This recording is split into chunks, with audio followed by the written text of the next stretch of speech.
Life like a wayfarer journeying, like a stranger on his way back home.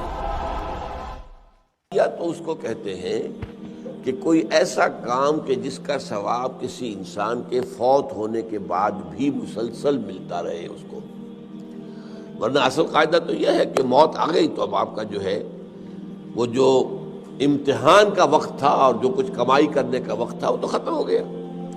جیسے امتحان میں کہتے ہیں کہ بس سٹاپ رائٹنگ، اب وہ آپ کی رائٹنگ تو ختم ہو گئی.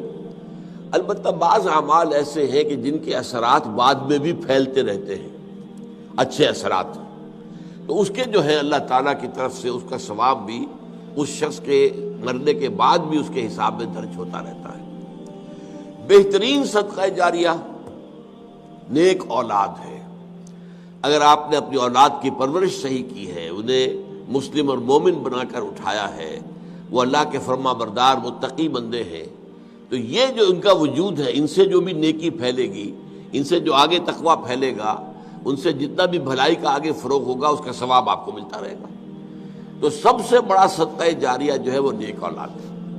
اب اس کے علاوہ ایک صدقہ جاریہ مثلاً یہ کہ ایک شخص نے ایک دینی جو ہے درسگاہ قائم کر دی، زمین وقف کی، عمارتیں بنائی، دینی درسگاہ. اب یہ درسگاہ جب تک چلے گی اس کے حساب میں جو ہے اس کی نیکیاں جو ہے درج ہوتی رہے گی. اسی طرح دعوت و تبلیغ کا کام ہے. آپ کی دعوت و تبلیغ کے نتیجے میں جن لوگوں کو بھی ہدایت نصیب ہوئی، اب ان کی نیکیوں کا بھی اجر و ثواب آپ کو بھی ملتا رہے گا. اور وضاحت کے ساتھ کہا گیا ہے بغیر ان ينتقص من اجرہ شیء، وہ جو نیکی کریں گے ان کے اجر میں کوئی کمی نہیں ہوگی. یہ نہیں ہوگا کہ ان کے اجر میں سے جو ہے وہ دعوت اور تبلیغ کرنے والے کو اجر ملے گا، بلکہ یہ کہ اس کا اجر بھرپور اس کو ملے گا اور اس کو اضافی طور پر جو اس کو ملے گا.